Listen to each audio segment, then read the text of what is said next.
마태복음 25장, 24장과 더불어서 종말 설교의 연장입니다. 24장은 예수님의 종말에 대한 예언을, 직접적인 예언을 말씀해 주신 반면 25장은 세 개의 비유를 통해서, 세 가지의 이야기를 통해서 말씀하시죠. 열천의 비유, 그 다음에 달란트 비유, 또 민족들의 심판. 세 번째 민족들의 심판은 비유라고 말하기는 좀 어렵습니다. 비유라는, 천국은 이와 같으니라는 표현이 없잖아요. 비유라기보다는 주님께서 직접 예언하신 것이에요. 하지만 양이나 염소 같은 비유적인 표현을 쓰고 있으니까 세 개를 전체 다 비유라고 말해도 큰 상관은 없습니다. 자, 하나씩 보도록 합니다. 열천의 비유. 재림과 맞춰진 비유입니다. 그때 천국은 등불을 들고 신랑을 맞으러 나간 10명의 처녀들과 같으니라. 앞에서부터 천국은 뭐와 같으니라 쭉 있었어요. 천국은 뭐와 같으니라 마태복음 13장부터 얘기할 때 천국의 신비라고 그래가지고 시대적으로 교회 시대에 한정되는 것을 볼 수 있었지만 항상 그런 것만은 아닙니다. 여기서 천국의 신비라는 말이 있는 대신에 천국 자체에 대한 엄청난 거대한 표현이에요. 그 중에서 재림과 연관된 그런 상황으로 맞춰지고 있습니다. 신랑을 맞으러 갔다고 그러니까 신부라고 생각할 수가 있습니다. 신랑은 당연히 예수님을 말하는 것이고, 신랑을 맞으러 갔으니까 신부. 근데 신부가 10명이에요. 말이 안 된다는 얘기죠. 옛날에는 일부 다처제 있었으니까, 아니요, 그런 말씀 하시면 안 돼요. 옛날에는 일부 다처제가 허용된 것이지 하나님의 원래 뜻은 아닙니다. 일부 다처제가 하나님의 원래 뜻이라면 아담에게 이불을 여러 명 만들어 주셨어야죠. 근데 이불을 한 명만 만들어 주셨단 말입니다. 인간들의 완악함 속에서 하나님이 허락해 주신 것이지 일부 다처제가 원래부터 하나님의 뜻이 아닙니다. 일부 다처제는 사실 카인의 후손에서 만들어진 것이거든요. 그래서 예수님이 신랑이 한 분이면 신부도 하나여야 돼요. 교회입니다. 신부는. 교회에 속한 개개인은 엄청 많지만 그 개개인이 신부가 아닙니다. 여러분, 개개인이 신부가 아닙니다. 이 우리 각자가 하나가 되어서 그리스도의 몸이라는 하나의 유기체를 이루었을 때 그것을 하나의 신부라고 묘사하는 것이 일종의 비유적 표현이지만 그렇습니다. 물론 우리 개개인은 내 신랑 주님이라는 개념으로 주님을 각자의 신랑으로 여기고 그렇게 경건한 마음으로 살아가야 된다는 것은 영적인 적용일 뿐이고요. 교리적으로는 여러분 개개인이 신부가 아닙니다.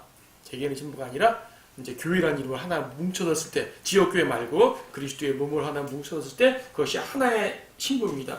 하나의 신부니까 처녀도 한 처녀가 되어야죠. 하나의 처녀지 여러 명의 처녀가 신부일 수가 없습니다. 예수님은 여러 명의 처녀를 신부들로 맞이하는 분이 아니죠. 네. 그래서 이제 어디에요? 그 고린도 후서 11장 2절 말씀 약간 보시면, 고린도 후서 11장 2절에서 이는 내가 경건한 질투로 너희에게 질투를 느꼈느라 내가 너희를 한 남편에게 정혼시켰나니 이는 한 순결한 처녀로 너희를 그리스도께 바치려는 것이라.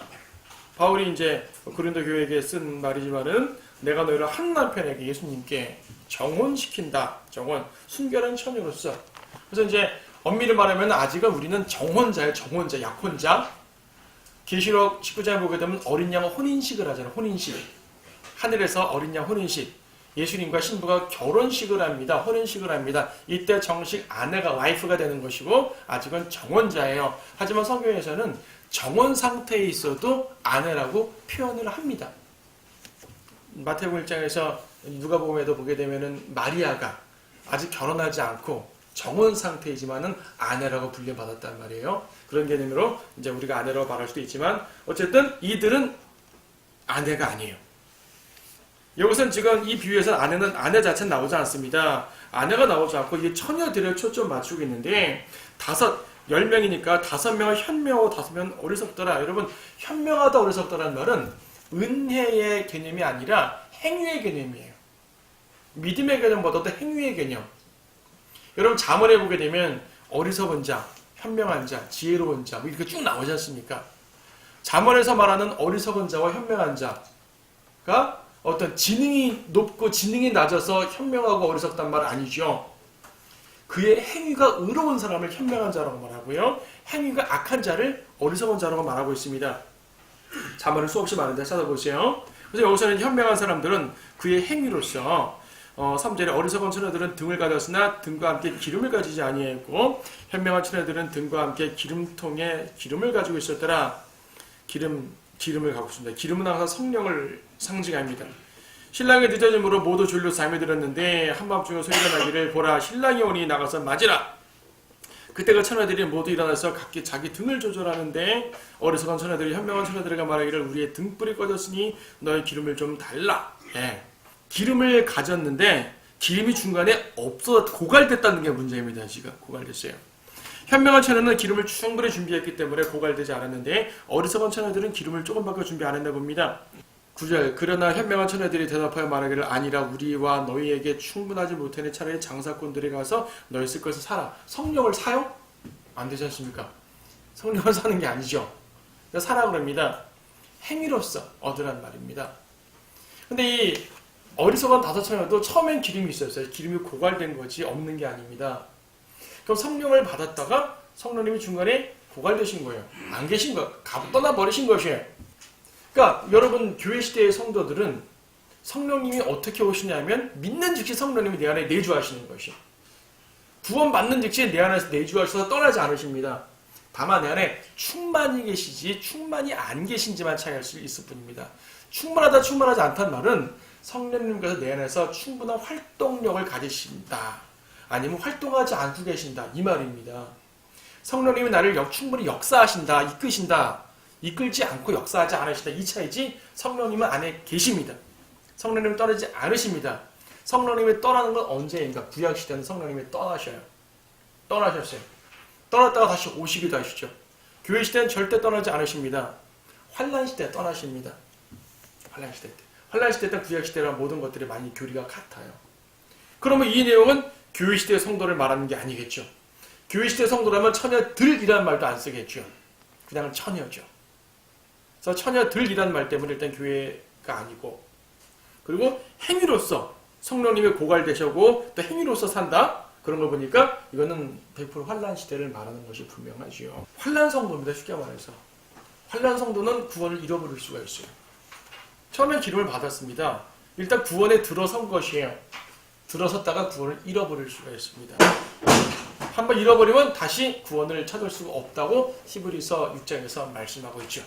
그래서 이 말씀은 환란 성도인 것을 딱 성경에 볼 수가 있고요. 환란 성도들도 지금 혼인식에 들어갑니다. 혼인식에 들어가요. 신부가 아닌데 혼인식에 들어갑니다. 여러분 그럴 수가 있죠. 결혼식에 신랑 신부 딱 둘만 있으면 그것처럼 재미없는 결혼식이 어디 있겠습니까? 당연히 하객들이 있어야죠. 하객들에 해당되는 사람들입니다. 그러면 누가 하객들일까요? 창세기부터 계시록과의 성경 전체를 통해서 볼 때 구원받은 사람들은 무수히 많죠. 모든 세대에 구원받은 사람들이 있습니다. 율법 시대에도 구원받은 사람들이 있고 환란 시대에 구원받은 사람들이 있어요. 그렇죠? 하지만 그들이 모두 그리스도인은 아닙니다. 그러니까 구원받은 전체 큰 틀에서 하나님의 가족입니다. 근데 그 중에 신부가 있고요. 신부가 아닌 사람들이 있죠. 다시 말해 구약시대에 구원받은 성도들은 신부는 아니지만 구원받은 성도로서 참여할 수가 있는 거예요. 환란시대에 구원받은 성도들은 신부는 아니지만 하객으로 참석할 수가 있고요. 그런 사람들인 거예요. 그렇죠? 여러분 거기 어디에요?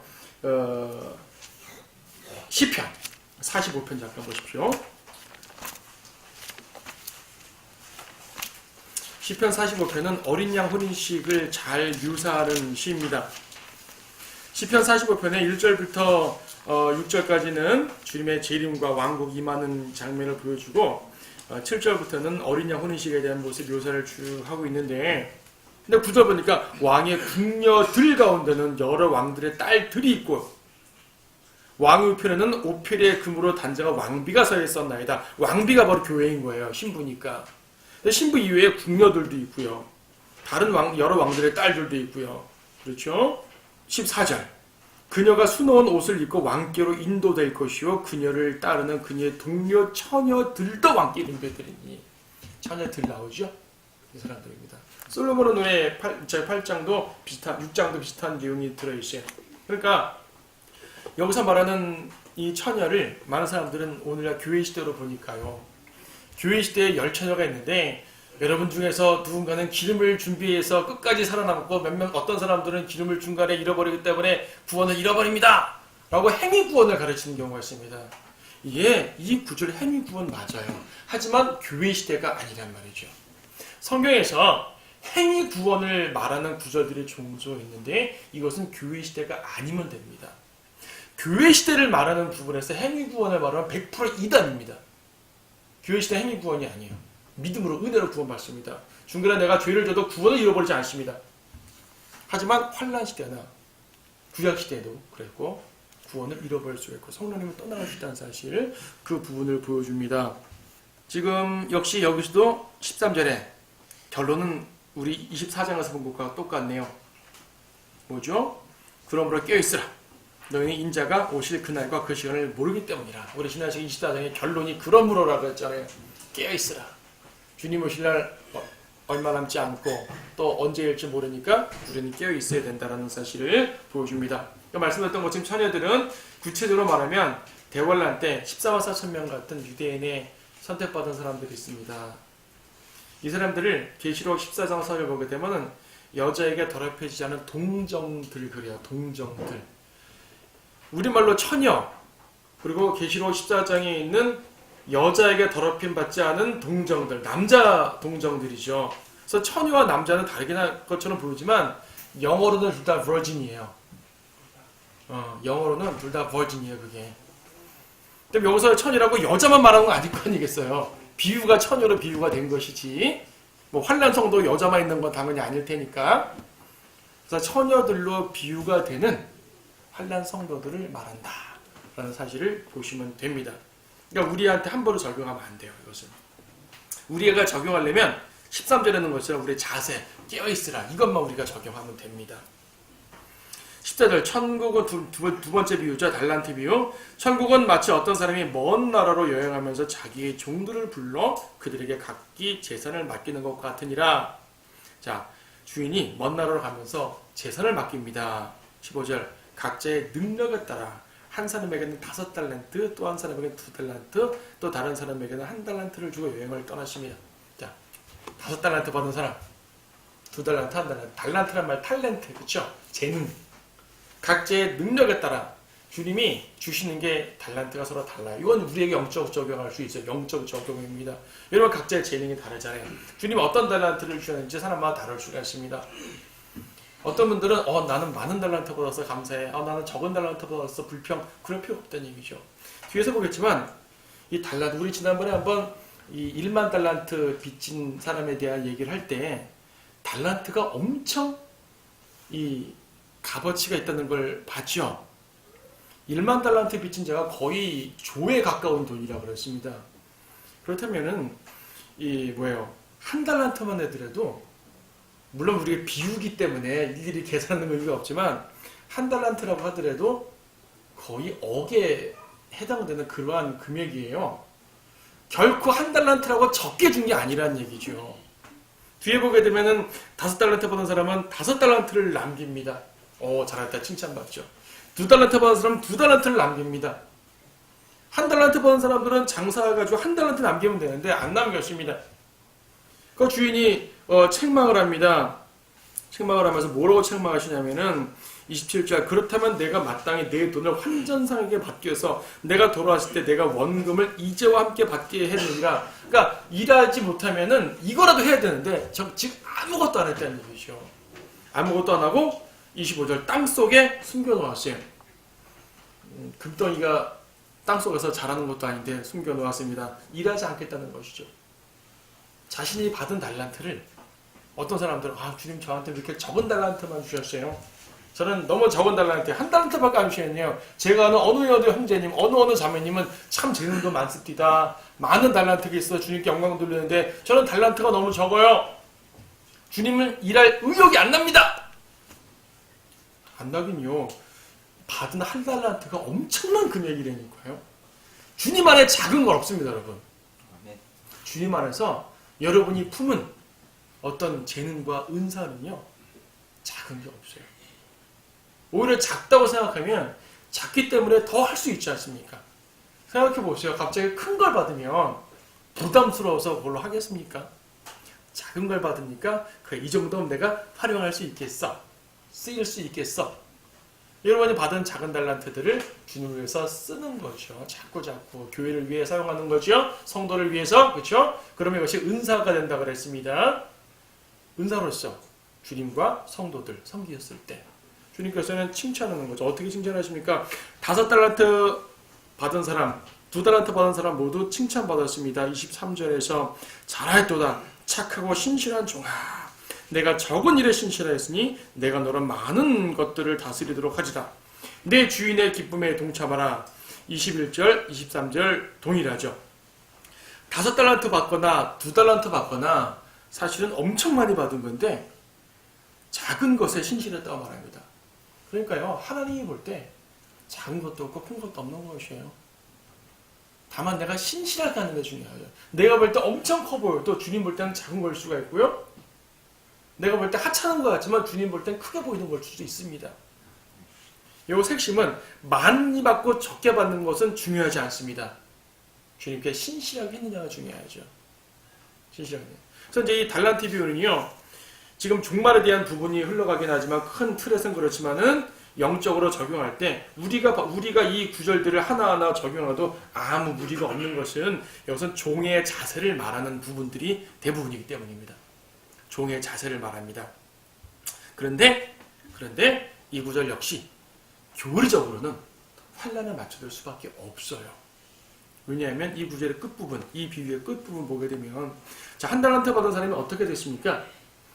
지금 5달란트, 2달란트 받은 사람들은 지금 주인께서 칭찬만 하실 뿐 아니라 21절 끝에 내 주인의 기쁨에 동참하라. 바로 그 앞에 내가 너를 많은 것을 다스리도록 하리라 그랬죠. 23절도 똑같습니다. 착하고 신실한 종 칭찬하시고 많은 걸 다스리게 하신다 그랬습니다. 주님의 기쁨에 동참합니다. 다스린다. 다스려요. 우리는 주님을 위해서 봉사하면 천년왕국에서 다스릴 땅들이 있죠. 여러분 다스릴 수 있습니다. 주님과 더불어 왕노릇한다 그러죠. 통치한다고 말합니다. 네. 근데 이 사람은 어떻습니까? 지금 28절 1달란트 받은 사람, 아무것도 남기지 않은 사람, 그러므로 그에게서 그 1달란트를 빼앗아 10달란트 가진 사람을 주라. 많이 받았지만 그냥 주는 거예요. 이 사람은 받을 필요가 없다는 얘기죠. 29절 누구든지 가진 사람은 더 받게 되어 풍성하게 가지게 될 것이요 가진 것이 없는 사람은 그 가진 것마저도 빼앗기게 되리라. 무슨 이런 말이 더 있어요. 완전히 자본주의네요. 그렇죠? 있는 사람 더 부자 되고 없는 사람 더 뺏긴다. 뭐 이런 말이 있습니까? 라고 오해하시면 안 됩니다. 이건 심판이에요. 심판. 주님을 위해 봉사하지 않은 사람에 대해서, 즉 불의한 종에 대해서 책망하는 말씀이죠. 신실한 종에 대해서는 한없이 부어줄 수가 있는 것입니다. 불의한 종에 대해서는 책망하십니다. 30절에서는 특히 그 쓸모없는 종이라고 묘사하면서 얼마나 쓸모없어서는 주님이 쓸모없는 종이라고 말하겠어요. 그래서 주님 앞에 쓸모없는 종, 전 이 말처럼 안타까운 마음 없는 것 같아요. 주님 앞에서 열심히 일했는데 위에 올라가서 너 내일 한 게 아니네? 너 네 일밖에 안 하고 왔네? 넌 참 나한테 쓸모없는 존재였구나. 그런 말 들으면 비참하죠, 여러분. 그렇게 되지 않도록 우리가요, 일에 많고 적음이 중요한 게 아닙니다. 5달란트, 1달란트는 중요한 게 아닙니다. 신실하게, 내가 주님께 쓸모 있는 종이구나. 이 사실 여러분들이 느끼고 살 수만 있다면 진짜 행복한 것입니다. 그렇죠. 내가 이 일을 했더니 주님께서 기뻐하셨구나. 내가 이 일을 했더니 성도들한테 도움이 됐구나. 교회를 세웠구나. 서로 사랑했구나. 주님께서 기뻐하셔서 뭘 주셨구나. 주님의 현세에 나한테 뭘 주고 안 주고는 중요하지 않습니다. 주님의 인정을 받는 거죠. 근데 이 사람 인정받지 못했습니다. 쓸모없는 종입니다. 바깥 흑암에 내어 던지라. 거기서 울며 이를 가고 있으리라. 이 종을 지금까지 우리는 영적으로 적용해서 우리의 자세로 봤습니다. 우리도 모두 종이니까. 근데 30절에 이르러서는 우리한테 적용이 안 돼요. 교리적으로 안 맞아요. 여러분들이 비록 주님 앞에서 쓸모없다고 취급받고 혼날 수는 있어도 바깥 흑암에 내어 던져서 슬피 울며 이를 가려요? 이건 지옥 간단 말입니다. 그리스도는 지옥 안 가잖아요. 여러분들 모두 주님의 종들인데 신실하게 못해서 혼날 수 있습니다. 책망받을 수 있습니다. 유업을 뺏길 수 있어요. 한 달한테 뺏길 수 있어요. 유업 뺏기는 거 가능합니다. 그러나 지옥엔 가지 않습니다. 이걸 또 어떤 사람들은 어떻게 오해를 하냐면요. 교회 시대 성도가 바깥흑암에 던져져? 이건 좀 어색하다. 그래서 어떻게 적용을 하냐면 이런 이단교리도 있어요. 바깥흑암을 지옥이 아닌 천국의 외곽지역 이렇게 말하기도 합니다. 천국이란 도성이 있고 이거는 이제 주님이 계신 성도들이 행복한 곳이고요. 지옥은 아예 그냥 멸망하는 곳이고 천국의 외곽지역으로서 지옥은 가지 않는 성도들이 슬피 울며 이를 가는 곳이라고 말하는데 그건 천국의 연옥과 다를 바가 없죠. 네. 위트니스리 주석에서 그렇게 하는 걸 봤어요. 지방교회 쪽에서. 그러니까 정말 잘못된 교리죠. 이단 교리입니다. 그렇게 되면 큰일 나는 것입니다. 이것은 환난 성도들로서 환난 성도들은 구원을 잃어버릴 수가 있습니다. 이 구원을 잃어버린다는 부분만 빼고 종의 자세를 말할 때는 우리가 받아도 무리가 없습니다. 그런데요, 이 구절과 유사한 비유가 있습니다. 누가복음이죠. 누가복음 19장 말씀해 보게 되면 비슷하지만 좀 다른 비유가 있습니다. 이번엔 달란트가 아니라 문화예요. 문화. 달란트는 엄청 큰 이 무게 단위고요. 문화라는 것은 노동자의 석 달치 수입 정도라고 보통 얘기합니다. 이 시대에. 여기 보게 되면은 19장 12절. 그러므로 주께서 말씀하시기를 어떤 귀인이 왕국을 받아서 돌아오려고 먼 나라에 가게 되었다. 여기서 귀인이 예수님 말합니다. 왕국을 받아오려고 먼 나라로 가셨어요. 예수님 십자가에서 죽으시고 먼 나라, 하늘나라 가신 것입니다. 왕국을 받아오려고 주님 재림할 때 왕국을 받아오시는 것이에요. 이 땅의 왕이 되시는 것이에요. 먼 나라로 가셨어요. 가면서 13절 자기의 종 10명을 불러 그들에게 10문화를 줬습니다. 10명에게 10문화, 즉 한 사람당 한 문화씩 줬다는 얘기죠. 달라요. 마태복음에서는 사람마다 차등이 있게 줬습니다. 그래서 재능과 연관된 개념이고요. 문화 여기 이제 누가복음에서는 1인당 똑같이 줬습니다. 모두가 공평하게 하나님께서 공평하게 주셨어요. 그런데 이거 어디에요? 16절에서 주님이 오셨습니다. 주인이 왔습니다. 첫 번째 사람이 한 문화로 10문화를 벌었습니다. 똑같이 한 문화씩 받았는데 이 사람이 10문화를 받았어요. 주님이 뭐라 말씀하십니까? 지금 마태복음에서 달란트의 비유에서는 너로 많은 것들을 다스리게 한다. 통치권만 약속했는데 누가복음은 좀 더 구체적으로 말씀하셨어요. 10문화를 남긴 종에게는 10성읍 다스릴 권세를 주십니다. 5문화를 남긴 종에게는 5성읍을 다스리는 권세를 주십니다. 한 문화를 남겼으면 하나라도 더 남겼으면 한국을 다스릴 텐데 이 사람은 또 마태복음처럼 아무것도 안 했네요. 마태복음에서는 한 달란트를 땅에 묻었죠. 이 사람은 손수건에 싸서 간직했습니다. 사실 주님이 오시니까 똑같은 변명합니다. 당신은 엄격한 사람이라 심지 않은 곳에서 거두는 분인 줄 알았기에 내가 이것을 잘 간직해 두었습니다. 주님이 마태복음과 똑같이 말씀하십니다. 그러면 은혜라도 받게 될 거 아니냐? 이제라도 받게 해야지. 이게 뭐하는 짓이냐? 아무것도 안 했잖아 라고 말하는 거죠.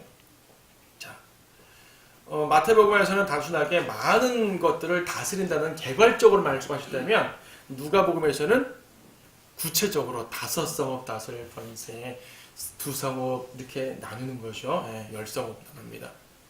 이것을 가지고 우리가 적용할 수 있습니다. 교리적으로 적용할 수 있습니다. 우리가 주님을 위해서 봉사하고 섬기고 고난받고 했을 때 우리는 행위로서 구원받는 것은 아닙니다. 구원은 은혜로 받지만은 상급은 행위로 받기 때문에 여기서 말하는 상급이 무엇인가? 여러분들이 지상의 통치권입니다. 분명히 어떤 분들은 10성읍 다스릴 권세를 받을 것이에요. 분명히 어떤 성도들은 5성읍을 다스릴 권세를 받을 것이에요. 하지만 이 한 문화, 그러니까 아무것도 남기지 않은 사람은 어떻게 됐습니까? 24절 누가복음 19장 24절 주인이 곁에 서 있던 사람들에게 말하기를 그에게서 그 한 문화를 빼앗아 10문화를 가진 사람에게 주라. 이것이 끝이에요. 그리고 누가복음에서 이 종은 바깥 흑암에 버려지지 않습니다. 마태복음에서의 종은 바깥 흑암에서 으로 버려집니다. 지옥 가는 거예요. 누가복음에서 종은 유언만 뺏깁니다. 누구죠? 교회 시대 성도입니다. 그래서 교리적으로 적용하려면 마태복음보다 누가복음을 적용하는 게 맞습니다. 우리한테는.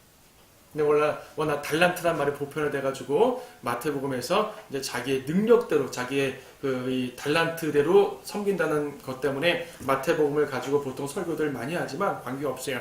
교리적으로는 누가복음이 더 우리한테 맞는 것이에요. 여러분들이 주님에서 봉사할 때 주님께서 여러분들 통치권을 주실 것이고요. 그러나 주님에서 아무것도 남기지 않으면은 그야말로 부끄러운 구원인 것이죠. 어떤 경우 부끄러운 구원을 받을까요? 구원 받자마자 죽은 경우, 죽기 직전에 구원 받았으면 그 사람은 어쩔 수 없이 주님에서 일한 게 아무것도 없으니까 그래도 어디예요? 구원 받은 게 어디예요? 감사해야죠. 구원은 받았는데 오랫동안 주님을 위해 아무것도 안 했어요. 이 사람 같은 경우겠죠. 자기가 받은 것을 주님에서 쓰지 않습니다. 연식은 오래됐는데, 연순도 오래됐는데 주님을 위해서 한 게 없습니다. 그러면 구원은 받고 새 예루살렘의 성도는 되겠지만 천년왕 올 때 다스릴 땅이 없어요. 없거나 적거나. 또 어떤 경우 있습니까? 주님 위해 열심히 일해가지고 상을 많이 저장해 놨는데요. 죄를 짓게 되면 잃어버립니다. 죄를 짓게 되면. 구원은 죄로 잃어버리지 않아요. 왜? 구원은 은혜로 받은 거지 행위로 받은 게 아니잖아요. 하지만 유업은 행위로 받은 거기 때문에 행위를 잃어버립니다. 열심히 주님 위해 봉사 많이 했는데 죄 져가지고 날려버려요. 물론 얼마큼 죄를 지면 얼마큼 잃어버린다 이런 정도는 정해지지 않았습니다. 그건 주님이 알아서 하실 것이에요. 우리가 죄 한 번 졌다고 깡그리 없어지는 건 아니겠죠. 인간이 죄 안 지는 사람이 없을 텐데 그건 주님이 알아서 하실 것입니다만은 여러분이 지켜야 됩니다. 지켜내야 돼요. 자, 누가복음 특별한 사람들이 또 나옵니다. 지금 이 종에 대해서는 그렇게 말했는데 누가복음 19장 14절 보니까 그의 백성이 그를 미워하여 그의 뒤로 소식을 보내 말하기를 우리는 이 사람이 우리를 통치하는 것을 원치 아니한다 그래요. 이건 종들 아닙니다. 또 다른 부류 사람들입니다. 또 다른 부류 사람들이에요. 이 사람들을 주님은 어떻게 하시냐면 누가복음 19장 27절 또 내가 왕이 되어 자기들을 통치하는 것을 원치 않는 내 원수들을 여기서 끌어내어 내 앞에서 죽이라. 이것은 한 분한 남긴 이 어리석은 종에게 하신 말씀이 아닙니다. 아무것도 남기지 못한 그 어리석은 종에 대해서는 그냥 유언만 뺏기는 것이고 27절 또 내가 왕이 되어 다스리기를 원치 않는 자, 통치하고 원치 않는 자, 다른 사람, 백성들 이들을 멸망시킨단 말입니다. 마태복음에서는 그 어리석은 종을 멸망시켰는데 누가복음에서는 종이 아니라 또 다른 부류의 사람들을 멸망시키는 것이에요. 그럼 뭐가 있어요? 누가복음에서 보게 되면은 종들은 우리 교회 있는 성도들이고 이 백성은 예수님을 거절한 백성, 이스라엘을 말합니다. 배교한 이스라엘을 말하는 것이고 그러니까 마태복음과 누가복음의 교리의 비유의 차이가 나죠. 차이는 나지만 공통점은 뭐라고요? 신실한 종이 되자라는 교훈은 동일합니다. 여러분들 어떤 비유를 보더라도요. 교리적으로 말고 영적으로 봤을 때 그래 나는 문화든지 달란트든지 주님께 받은 것을 열심히 활용해서 주님께서 저 하늘에 계셔서 우리에게 주신 이상 맡기신 이상 최선으로 주님께 드리자라는 그러한 자세를 가져야 할 것입니다. 세 번째 부분 31절부터 다시 마태복음으로 돌아갑니다. 민족들의 심판, 이방 나라들의 심판. 인자가 그의 영광 중에 오고 또 모든 거룩한 천사들이 그와 함께 오면 그때 그가 그의 영광의 보좌에 앉으리니 이건 직접적으로 재림 예언이죠. 인자 누구예요? 예수님. 영광 중에 오고 초림 때는 영광 중에 오지 않았지 않습니까? 초림 때는 마국간에 갔죠. 겸손하게 오셨죠. 예수님 탄생하신 거 사람들 대부분 몰랐습니다. 몇몇 사람만 들었죠. 근데 천사들과 함께 영광 중에 오시는 것은 재림 때. 그때 그가 그의 영광의 보좌에 앉으리니 영광의 보좌는 주님이 이 땅에 이제 직접 앉으시는 보좌입니다. 주님이 왕으로 앉으시는 보좌. 예수님 지금 어디에 앉아 계시죠? 하늘에. 아버지 오른편에 앉아 계시죠. 물론 그 보좌도 영광스럽죠. 당연히 주님 앉아 계신데 영광스럽지 않은 게 어디 있겠습니까? 나는 지금 하늘에 있는 그 보좌를 영광의 보좌라는 표현을 쓰지 않아요. 영광의 보좌라고 되어 있는 부분은 주님이 재림하셔서 이 땅에 앉는 그 왕의 보좌를 영광의 보좌로 말합니다. 지금 하늘에서 다스리는 거 말하는 거 아닙니다. 땅에서 다스리는 거 말합니다. 재림을 말합니다. 그 앞에 모든 민족들을 모아놓고 마치 목자와 양들을 염소들에서 갈라놓듯이 그들을 따로 갈라놓으리라. 자, 주님이 왕으로 딱 앉아가지고 이 세상 모든 사람들을 양과 염소로 구분합니다. 양과 염소로 구분하는 기준이 있어요. 뭡니까?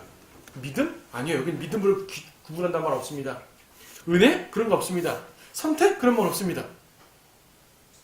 양과 염소로 구별해요. 양은 당연히 구원받은 성도들, 사람들이겠고, 염소는 멸망할 사람들입니다. 뒤에 보더라도 양들은 왕국으로 들어가고, 천국으로 들어가고, 염소들은 불못으로 들어가요.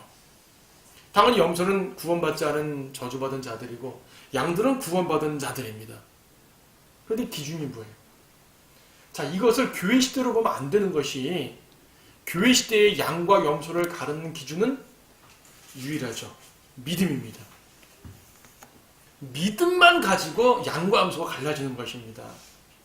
행위는 양과 염소를 갈르는 기준이 되지 못합니다. 여기서 행위로 갈라지죠.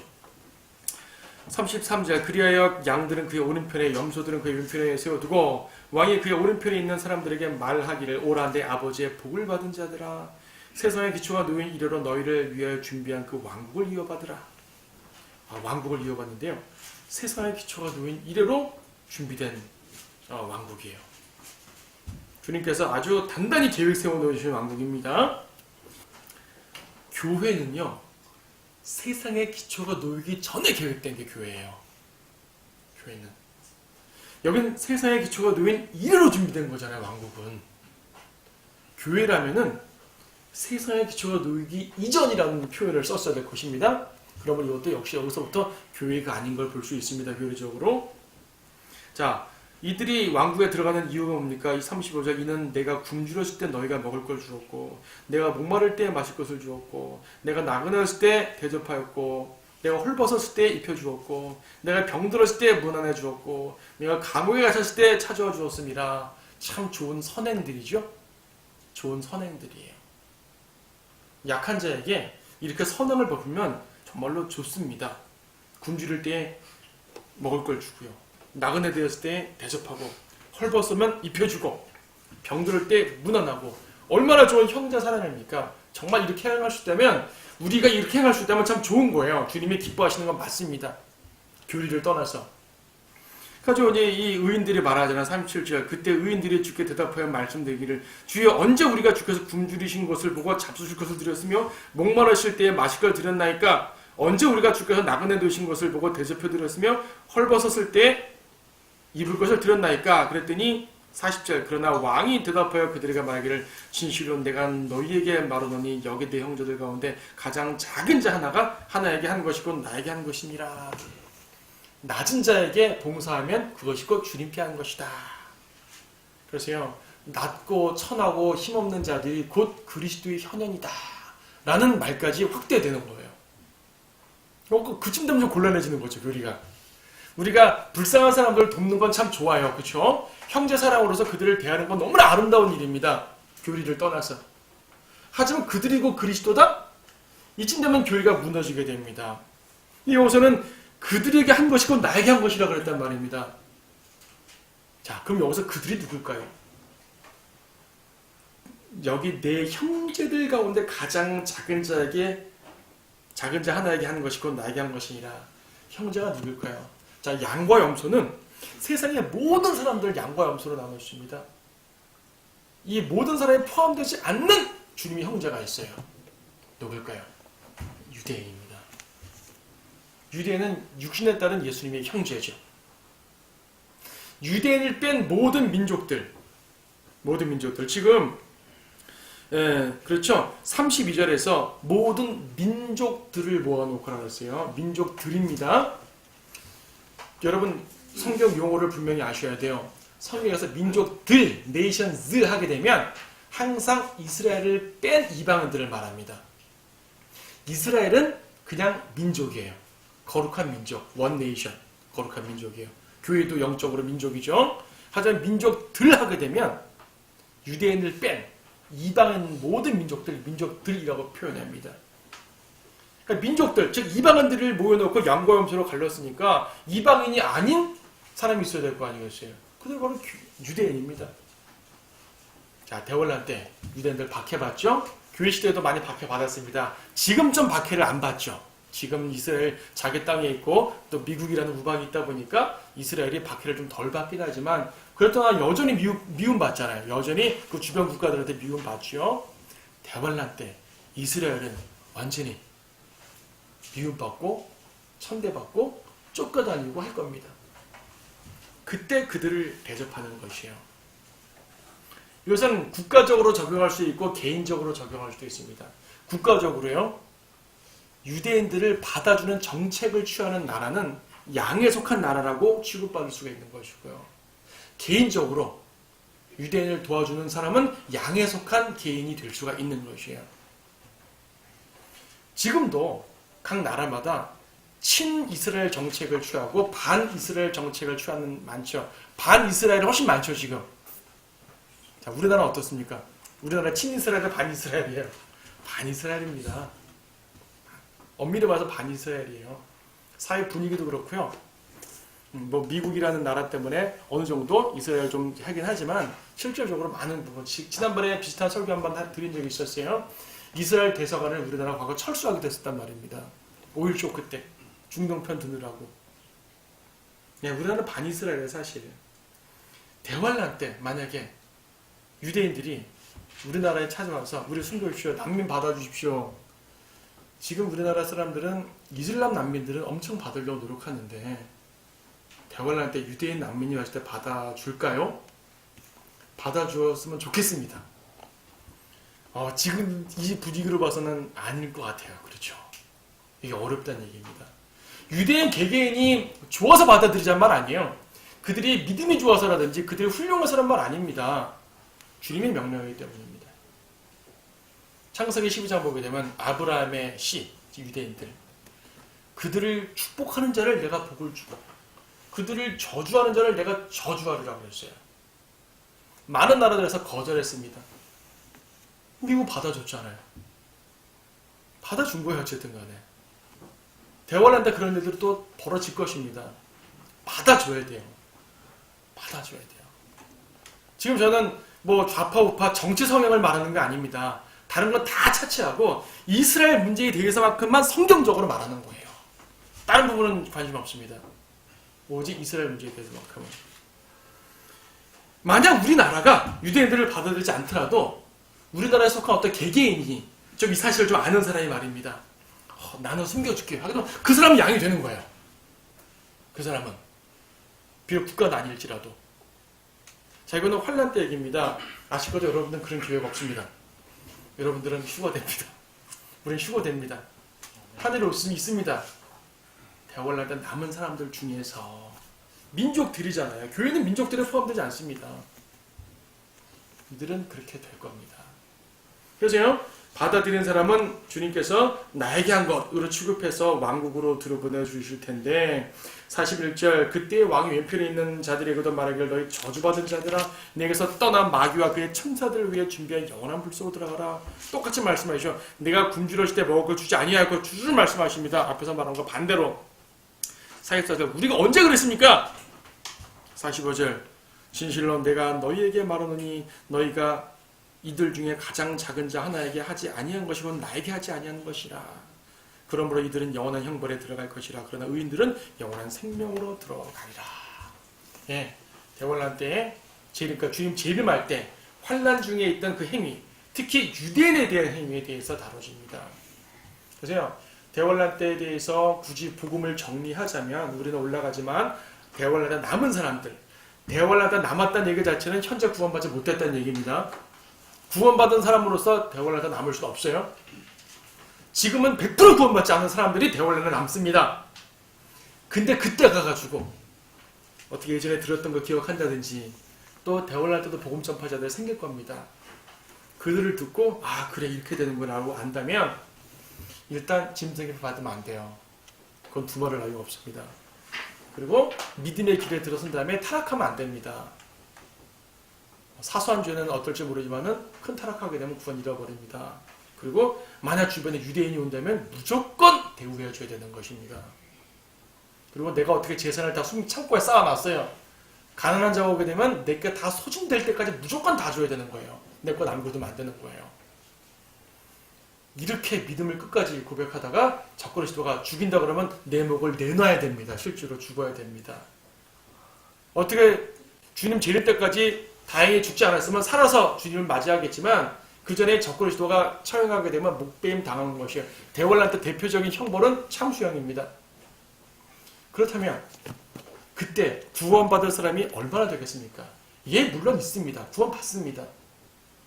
엄청 어렵고 힘들고 또 구원받아도 잃어버리고 이 위태한 시기가 대환란입니다. 사람들은 질문하죠. 어떻게 은혜의 하나님께서 그렇게 힘들게 구원을 주십니까? 라고 말한다면 이렇게 말할 수 있습니다. 그러니까 쉽게 받을 때 받아야죠. 아멘. 쉽게 받을 수 있는 교회 시대 때 받아야지. 이때 안 받아놓고 왜 그때 가서 어렵게 주냐고 그러면 안 된다는 얘기죠.